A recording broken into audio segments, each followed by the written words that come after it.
gist of the whole class is that we need alternatives and not just one alternative. So if you don't like one thing, or if it's not might be for you, so it should be other things for you to offer. So you have deodorant.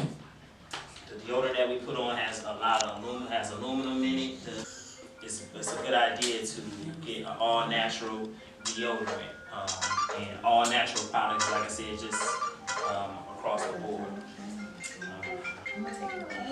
Moving on to products like that's in the household. These the champions of the household right here. Because I feel that every household should have these products on deck at all times. At all times, you want to keep this either a stockpile or you just always want to just keep bringing up when you don't want to run out.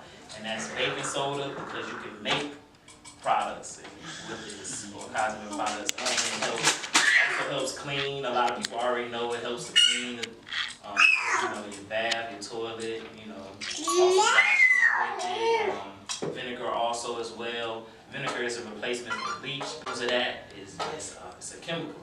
So, like I said, this is all about trying to be healthy, and it's about living a long life and longevity, because we don't want to be poisoning ourselves subconsciously or consciously. We don't. Because we're basically doing it subconsciously, because we only go out and grab things that we see on TV all the time. They advertise on TV, so we think that's subconsciously is, I need bleach to clean this. You know what I'm saying? I need bleach to wash my clothes with this. But really, vinegar is natural, and it kills just the same amount, 99 point, what's this percentage? 99.98.9, you know what I'm saying, germs. Vinegar does that anyway. Also, peroxide does too. Great astringent, but this makes toothpaste. So I like to make my own toothpaste at home. Coconut oil, organic, cold press, coconut oil. That's another champion for the household, because you can cook with it, also combine it with this and this.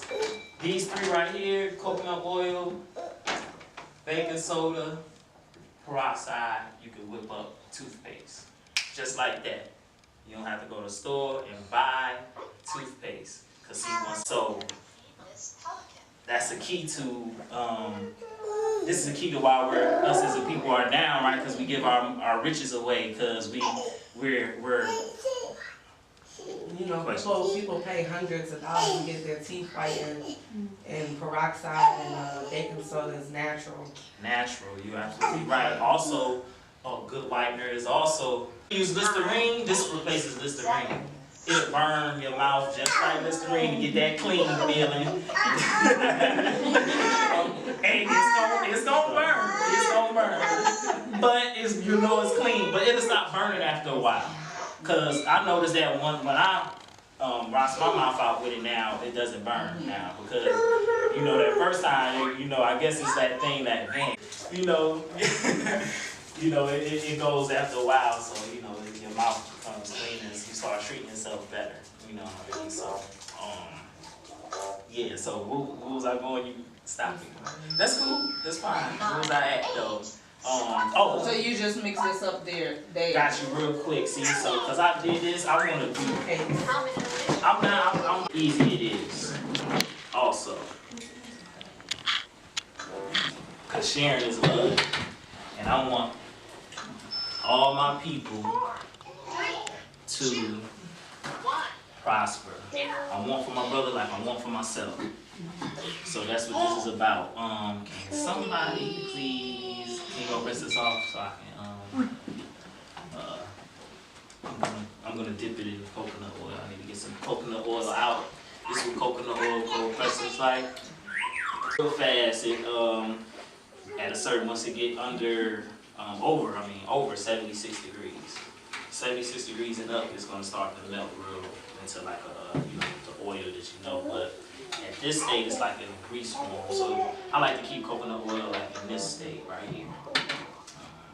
So, and then 13, 12, 11, 10, real fast, just simple.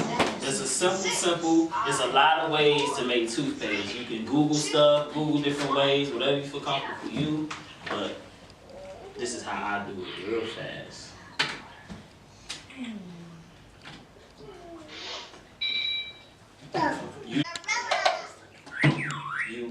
It's not really that serious to really too much do any measuring. You can measure it, but it's still all about preference. It's still all about preference here.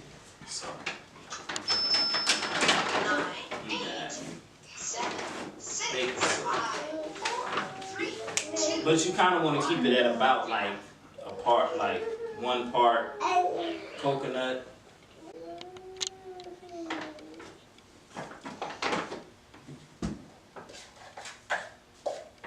Whip it together, mix it together. You'll recognize it, it'll start to form into like a paste.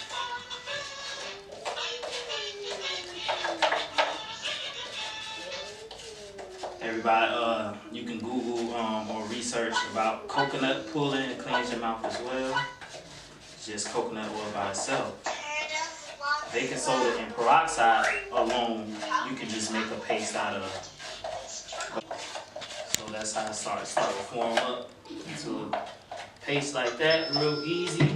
And I always like to add just a little peroxide, just like back in the day, because, you know, I'm not that, you know, I was born in '82.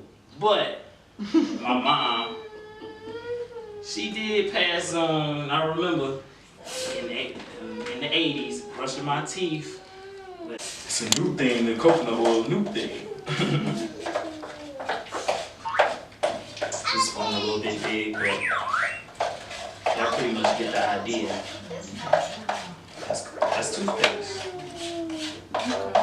I use it every day. See my teeth? Okay, so.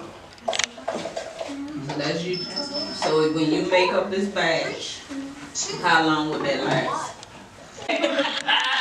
You know, I usually just, you know, I put it in like, I got a jar, I go to Walmart and you can go get like little tube things. They like, you know, the little travel kit things. You know, I use the funnel it down in there, use a tube.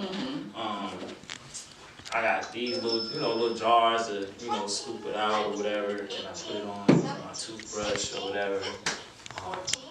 I usually use like 2. I usually brush my teeth with it. I take it through the whole little process, get everywhere, rinse my mouth back out, and then do it again. Just twice. That's how I brush my teeth. So, and then like I said, there's also other things you can do with that. Like I said, you can add honey. Honey is actually good for oral health too. So if a lot of people notice, like, cause that's not sweet.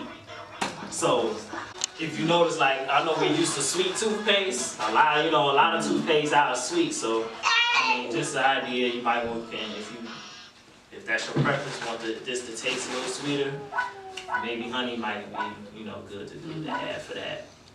Or you can add peppermint extract.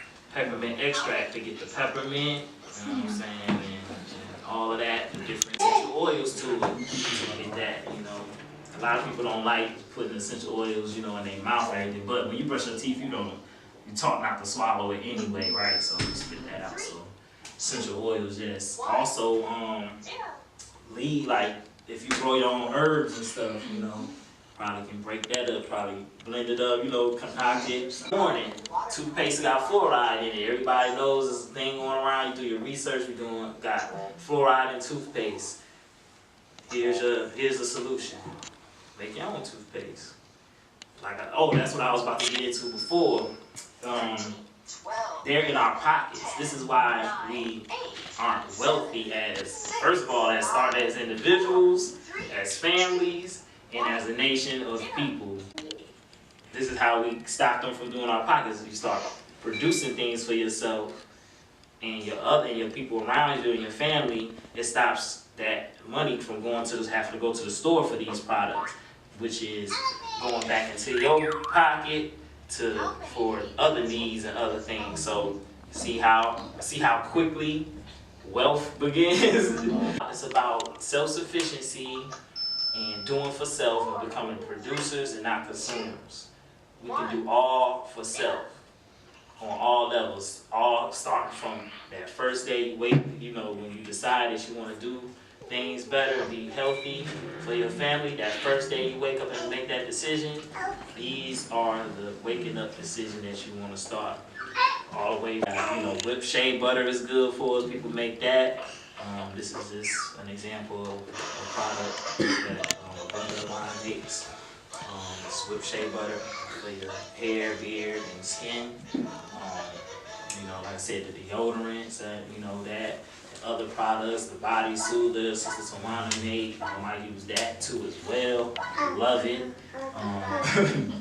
But yeah, so any other questions? So right now, breakfast time. Let's talk about breakfast. So y'all had these juices, right? Smoothies are good meal substitutes, especially in the morning breakfast, because fruits contain, you know, carbs and fructose, which is a natural sugar that your body automatically recognizes and can break down and use it into energy. So you got breakfast alternative to eating something that you would normally eat that might be unhealthy. Donuts, whatever, you know, we got, you know, police officers out there, you know, hey look, even though y'all killing all the people, y'all listen, I'm gonna be real, we y'all stay healthy as well. You know, eat, you know, juices, you wanna drink juices, there's other alternatives out there. You got oatmeal. Oatmeal is good, it just depends on, you know, the type of oatmeal that you get it from. You wanna get the, you know, organic or also kosher things. I would like to talk about, like, let me add up something real quick in about kosher products, like, because you got a lot of products out there that say they kosher. They may not be, but when you're not producing, only go off of what they say. So, products. You got the labels and stuff that say no GMO, nothing like that. This one right here, say it's not GMO, but it doesn't have a kosher sign. So, you know, that's one. It's just not genetically modified. It's not genetically modified. So they probably still have a lot of sugar in it. Right there. So kosher, what does kosher just mean? That the animal wasn't tortured or The food was prepared.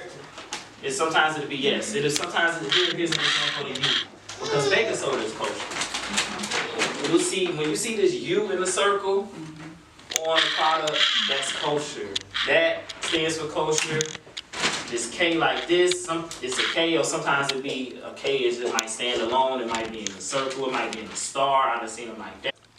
Pretty much it was, you know, prepared properly, even if it was an animal involved, but they killed the animal properly. It just depends, like, you know, they drain the blood and stuff. It's a whole, like, kosher process also. And then it doesn't touch anything that's unclean.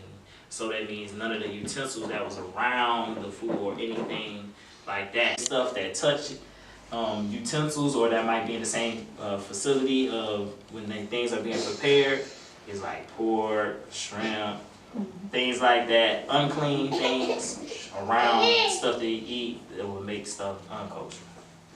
That's just a general, just a real quick answer. In this book, it's a synonym finder, it's by J.I. Rodell. This is a powerful synonym thesaurus book, very powerful. It has words in there, or synonyms that you probably won't even think is a synonym for a word. Like an example, since we talk about wealthness, saying somebody, Sister Tawana, did I show you this before? Okay, you would be a great person to look. I want you to read what you see highlighted there for me under a synonym for insane, please. Section 8. Section 8 is a synonym. Oh, I'm like, What is that saying? I mean, you gotta be crazy to get section 8. Well, you actually do.